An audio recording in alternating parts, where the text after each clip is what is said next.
Okay, so may sounds na tayo. Goods, welcome back. Tuloy na natin yung video, so sa setup na tayo. Tapos nalaman na rin natin silbi. Yun na yung silbi niya. So, etong kable na to para sa frame top. So, frame top ang tawag sa kanya. Based dun sa research ko, ginamit siya sa gimbal talaga. Pero, recently may update. So, pwede siya sa 4P. Hindi ko sure kung pwede sa 4, pero 4P ang nakita ko lumabas sa firmware. Okay, well anyway, so punta na tayo sa setup. Open na natin to. So pag in-open natin yan, makikita mo English, syempre English. Sige, setup na rin natin. Kaya dinala natin yung phone kasi para setup na rin natin. DJI. So kailangan mo na ng DJI Mimo. Yan, DJI Mimo. Tapos, ayun, so doon, nakita nyo naman, na-detect na agad. So connect. 4102, accept. Okay, activate natin. Wala ba serial to? Allow. Okay, activate lang natin. Yung mga ganon, yung mga lumalabas na ganon, i-blurred ko na lang.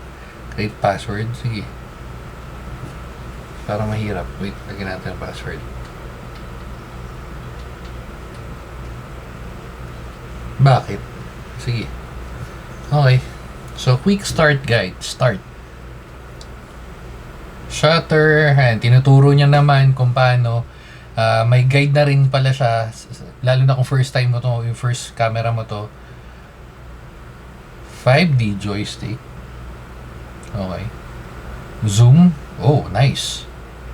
So, itong 4P, dahil nandito siya sa ilalim, unless na may lumabas na device or gadget or accessories na hindi mo na kailangan i-on to, kasi as long as na kailangan mo to ng zoom function at saka kung ano man tong Z na yan, Z cancel yata, papunta na tayo dun, o custom button kung ano man gagawin mo, kailangan mo siya i-flip kasi obviously natatakpan siya ng screen.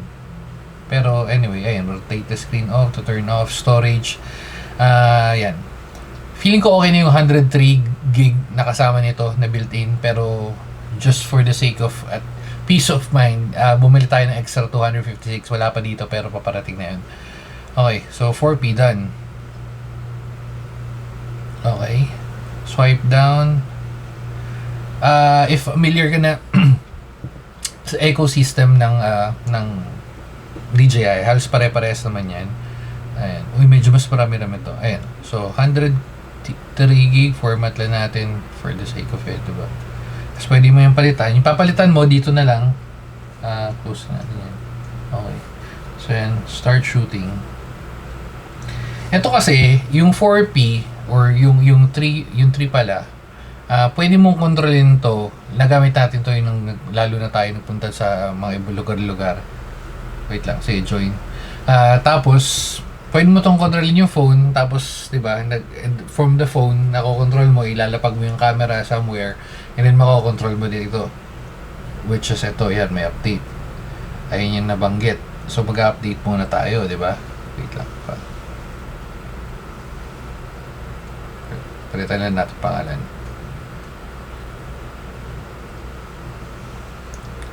And, balik tayo. Nasa akin yung update firmware. Ayan. So, update tayo. Yes. Okay. So, download. Uy, laki 900. Halos 1 gig. Pero sige. Connect. Ayan yun. Isa yung nakita ko. Actually, sobrang recent lang. Parang 7 hours ago. Dahil nga, hinisip ko, hinahanap ko para sa itong kable na yan. Nakakatawa doon. Nakakatawa. So, connect. Ba't nawawala-wala? Nakakatawa doon. Sabi ko, ba't di gumagana tong hype na to? Kasi, pag ganaganto natin, yung pala paganto siya patagilid. Medyo weird, pero ayan. Okay, tapos ito nga. Tapos ito pala, even na white siya, meron siyang kasamang ganto, just in case, kung gusto mo medyo black. Ayan. Sasabit ba dito? Hindi siya gumagana sa 3. So, sa mic 2 siya gumagana. Mas bago ba to? Hindi ko sure kung mas bago to, pero sige. Okay, anyway. Ba't connect ng connect? Nag-update ba? So, okay, installing firmware na. But, wait lang, nag-install na. Wait lang tayong 3 minutes. So, going back, ito yung charger, medyo kailangan mo tong ingatan unless again may lalabas na application or na kasi yun sa ganto meron ano 'di ba yung hub, yung parang lagayan niya talaga ng mga mic, kakasya na siya doon. Remove before use. Testing natin to. Pero sana ito rin, medyo feeling ko medyo delikado tong part na to kasi yun nga kakasabi niya pa lang dito ayun do not touch sa likod, ayun do not touch. Yun lang, feeling ko baka medyo either masira or ma-damage or what. Yung pala, yung nano kasi, medyo nagka-problema tayo doon. Dami natin medyo. Nagka-problema tayo doon. Ang tagal niya mag-connect. Although matagal naman yung video natin kasi ang gamit ko lang is yung head unit lang. Diba? Tinanggal ko yung sa base, head unit lang. Mga more or less mga 30 minutes plus. Ang tagal naghahang siya. So, yun lang, share ko lang. Okay. So, partner ko na yan. Ito yung ilaw. Habang nag-aantay tayo sa firmware update. Ito yung ilaw na nalalagay mo dyan. Ito sa base. Ito, kailangan mo nito if gagamit ka ng stand. Unless na bumili ka ng mga third party na wala pa ngayon pero paparating na yung malamang. Pero for now, if kailangan mo yan, nakaka-connect mo yun sa base. Siyempre, mic. Tapos kasama sa mic. And then yung frame top. And then USB-C. Tapos ito. Yun na yun. Medyo marami rin siya pero wala lang siyang lens, no? Wide lens. Kasi yung isa may wide lens, alam ko eh. Almost done. 94% firmware update. Habang nag-update pala, setup na lang din natin to. Kasi may nakita ako dito kanina eh. So on natin to. Di ko alam kung paano to siya if firmware update. Pero feeling ko pag nag-connect siya, nadadama yan. English. Okay. Search. Yun kasi yung na-report na issue niya. Pagka nakakonect tong frame top and then yung mic, isa lang yung gagana.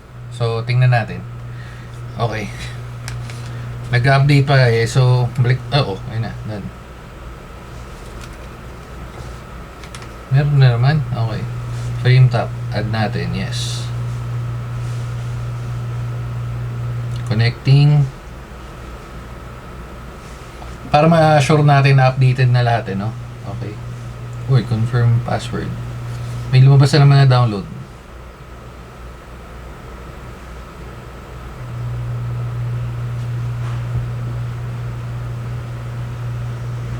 Okay, so 4K.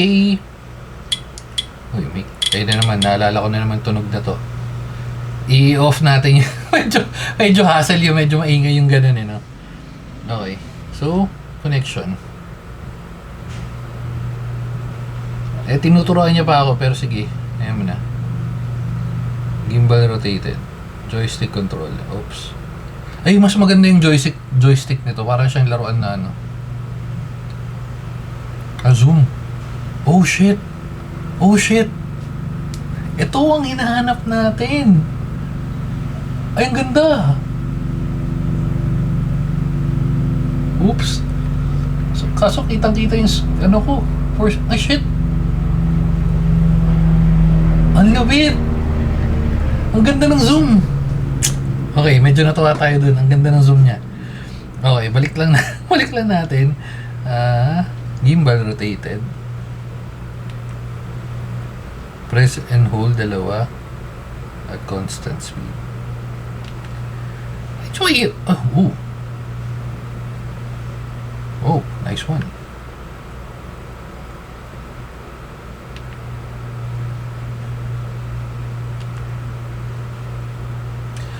Medyo kakaiba yung control. Sa aralin pa natin yun. Kailangan lang natin to mag-connect. Ba't hindi siya nag-connect? Device connection, search. Hindi mo makita yung ED kasi walang ED men. Nagpalit na tayo ng pangalan. Medyo may unting problema. Turn off figure natin. Tapos try natin i-pair ulit. Yun yung nahanap niyang kaninang pangalan eh. So ito, i-close lang natin, open natin ulit. Okay. So una, open natin to. Yan, nag-connect. Ayun na, lumalabas 4P, yes, join. So pag nakakonect na yan, okay. Kung may password pa ba? Okay. May security din na siya ngayon ha. Dati walang password eh. Okay, so nakakonect na yan at set up natin to. So dapat ang ma-search na yan is yung Osmo pa. Okay, off muna natin yan. Balik tayo dito.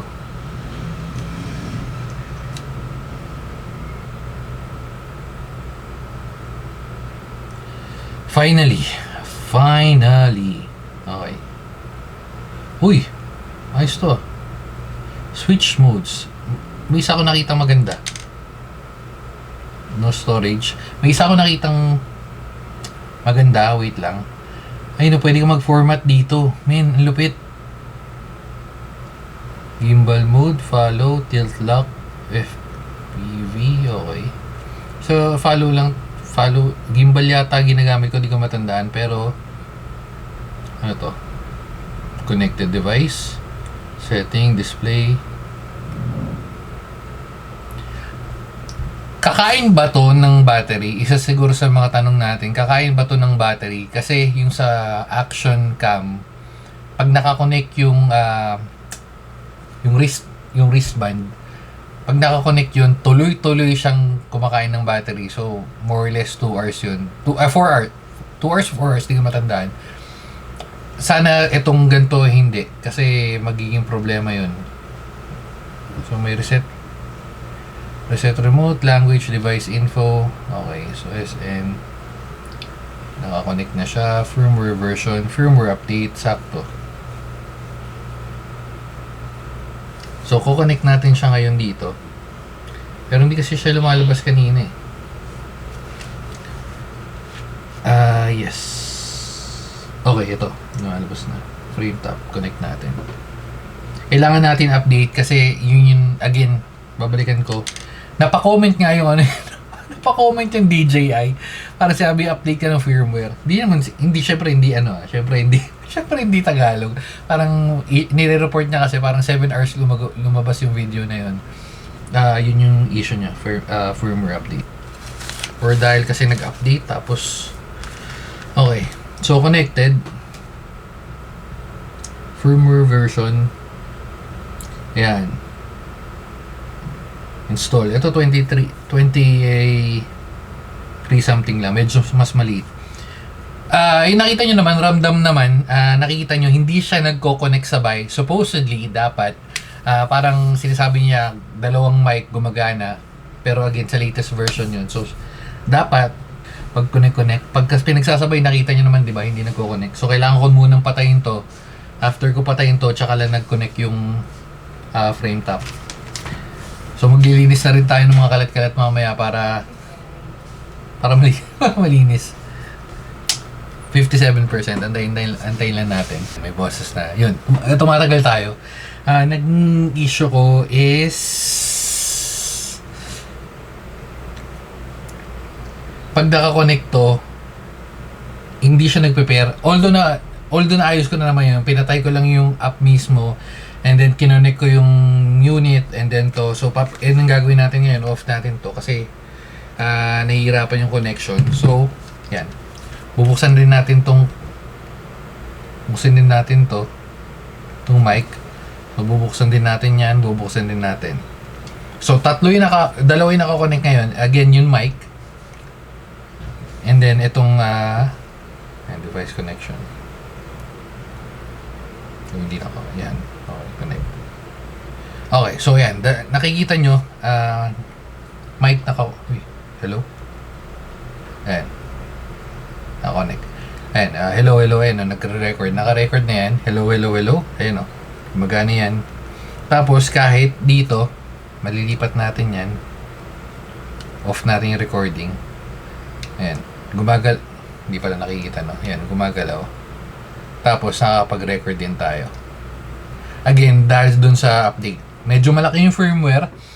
More or less nasa 1 gig plus yung sa frame top na 23 something. Sabi mo na 25. Yun, more or less ganun lang. Ang isang pending issue ko na lang is eto, hindi ko mapalitan yung pangalan. Kasi pag nagbabind ako, lumalabas binding failed something. Gagawin ko lang ng separate video yun kasi nakikita nyo, puro palobot na yan. Palobot na to. Lobot na to. Charge muna tayo. Tapos kakalikutin ko to. And then, yun. Tingnan natin. Ito, sakto. Bubuksan natin. Tingnan natin kung magko-connect. Or kung may madi-disconnect. Yes.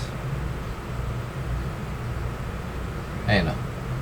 May hindi pala nakita. Ayun o. Hindi siya nagko-connect pag nakabukas yung controller. Pero, pag pumunta tayo sa my devices, ayun o, wala. Isa lang. Ayun, makisir lang. Isa lang yung nakikita. Anyway, so yun lang. Masya-shutdown ba natin dito? Lock screen. Hindi natin kailangan lock screen. Wala. Hindi mata-turn off. Pero okay lang. Mag-auto shutdown naman yan. Pero makakapag-view tayo. Paano yung tunog pala?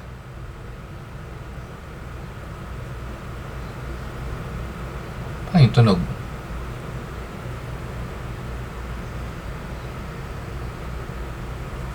Walang tunog. Wala kasing mic to no?